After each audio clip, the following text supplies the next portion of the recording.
1/3 of UK kids live in poverty, and Brexit will make it worse. Oldham, England. When things got really bad, Laura Butterworth would work 6 days a week and skip meals to ensure that her son had enough to eat.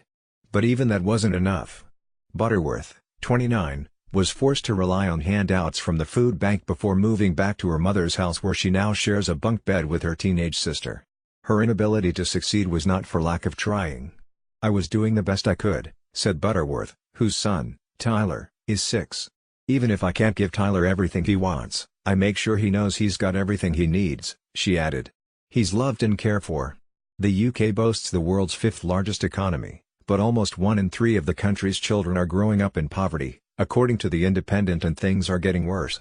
The Institute for Fiscal Studies believes that child poverty could reach such warnings come as, which the Bank of England has said.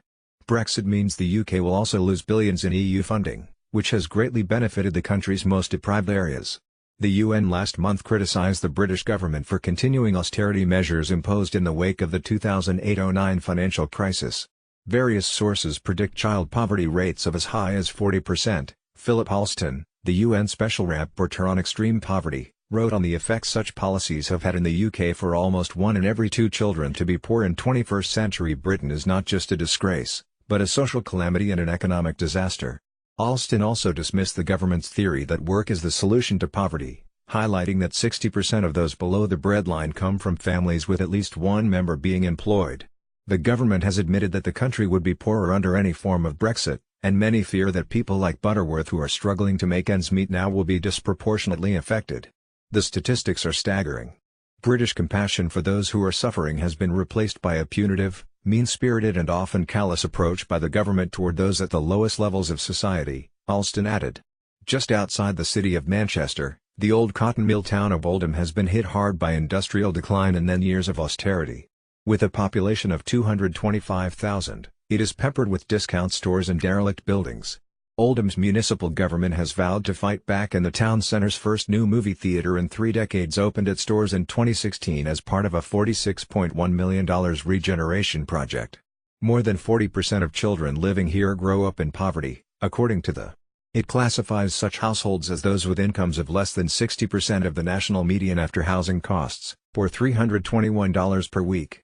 In the Oldham neighborhood of Coldhurst, 62% of children live below the breadline, the highest rate of child poverty in the UK. Many in Oldham said high levels of deprivation were key to why 60% of people living here voted to leave the EU in the 2016 Brexit referendum, well above the 52% national figure. But few of those who spoke to NBC News said they expected the looming divorce to make life easier. A lot of people didn't see things getting better for them anytime soon, and they saw an opportunity to protest against that, to kick the people who they felt were responsible, said Sean Fielding, who is leader of the town council. The council itself has felt the sting of spending cuts. Since 2010, its budget has shrunk by $262 million, the equivalent of 42% of its funding, due to cuts in grants from the UK government. That makes it the 6th hardest hit place in the country due to austerity, according to a recent study by the University of Cambridge. And over the past 20 years, the Oldham Council has received more than $126 million in funding from the European Union, which helped projects including a tram system linking the town to nearby Manchester. It is not yet clear how much of the money Oldham can count on being replaced by the UK government after Brexit. With public services debilitated by cuts, residents here increasingly rely on charities to plug the gaps in support. Oldham's patchwork of food banks, social enterprises and not-for-profits is testament to the strong community spirit that flows through the hilly town. Inside the old pubs, chapels and community halls that have been transformed into food banks and support centers, many people point to relationship breakdowns, personal accidents and sickness as the beginning of their downward spiral. But they said it was also a series of changes to the welfare system over the past 8 years that had left them without a safety net. Last year, Prime Minister Theresa May's government introduced a 2-child limit for benefits, saying it would no longer pay additional welfare payments for a third or subsequent child born after April 5, 2017. I think politicians really need to spend a week at a food bank and see what comes in, or to live a week in the lives of some of the families we have, to see how poor they are. But many also blame the design and rollout of a divisive new welfare program known as Universal Credit for pushing them into debt, leaving them with little or no financial support and driving them through the doors of food banks. The government claims its redesign of Social Security and guarantees you will always be better off in work than on benefits. But the Child Poverty Action Group, a charity that works to abolish child poverty in the UK, said those policies have driven 1.5 million more children below the poverty line. Butterworth, the single mother, blames her most recent difficulties on her transition to universal credit, which she said caused her benefits to be cut off twice in the past year because of administrative errors. To save on funds last winter, she stopped taking the bus and started walking Tyler the 45-minute journey to school through rain or snow. It was only when she was pulled aside to talk about his poor school attendance record that she was directed to the Oldham Food Bank. After losing her job because of stress, and moving back in with her mother, Butterworth last month found a new role supporting young people with learning difficulties. Her income was $1,510 in November, but she says she will make less this month and is afraid that as a contractor her work will run dry by late spring. Because of her new salary, she was only entitled to $99 in top-up welfare payments for December. With no secure job prospects and not enough money for first and last month's rent on an apartment, Butterworth has little chance of leaving her mother's home, and the bunk bed, without help anytime soon. With Christmas looming, she accepted a hamper of gifts for Tyler from the food bank. Butterworth's story mirrors a national pattern, with changes to the benefits system hitting single-parent households particularly hard. This year, the Equality and Human Rights Commission predicted that benefit and tax reforms since 2010 would see poverty rates for children in single-parent households jump from 37% to 62% by 2021-22 in England, Wales, and Scotland.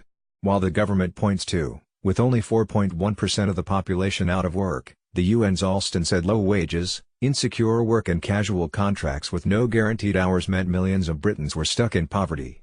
With family to fall back on, Butterworth is better off than many who come to Oldham's food bank.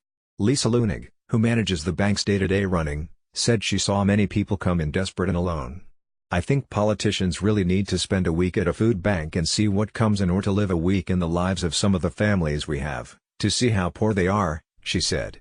Lunig, 52, said she voted for Brexit to have a better standard of living and to stop what she described as high levels of immigration to a country that was already struggling to cope with the numbers of those in need. Founded in 2011, Oldham's Food Bank helped 35 people that first year, she said. By early December, the center had helped more than 7,000 people. "I just want a better country to live in," she said, adding that it was disgusting that people have nowhere else to go. But despite her vote, she's not convinced leaving the European Union will change much, and if it does she expects it to take a very long time. Like many in Oldham, austerity has left Lunig disillusioned. Many of those who spoke to NBC News said they had fallen through the gaps too many times to believe there was a safety net. The Reverend Bob Pounder, who co-runs a food aid hub at the Oldham Unitarian Chapel, said cuts by successive governments had created a situation where it feels like it's everyone for themselves and where the rich get rich and the poor get poorer. The UN's Alston said the government had made no secret of its determination to change the value system to focus more on individual responsibility. The ruling Conservative Party has traditionally been a strong proponent of a small state, with former Prime Minister Margaret Thatcher famously declaring that there is no such thing as society, as she advocated that citizens should do more to look after themselves before turning to the government. More than 2 decades later, then Prime Minister David Cameron introduced the idea of the big society, which envisioned that people would not always turn to officials and local government when they faced problems but would instead feel powerful enough to help themselves and their own communities. Responding to last month's UN report, Work and Pensions Secretary Amber Rudd, who is responsible for welfare reform, said the extraordinary political nature of Alston's language discredited a lot of what he was saying. But Fielding, the leader of Oldham Council, said it should not be necessary for community groups and charities to do the government's job. "We cannot lose sight of the fact that people are being driven into poverty as a result of decisions being made by the government," he said. Fielding said he was concerned Brexit would only make things more difficult. Uncertainty over what Britain's future relationship with Europe will look like has also affected Fielding's ability to plan.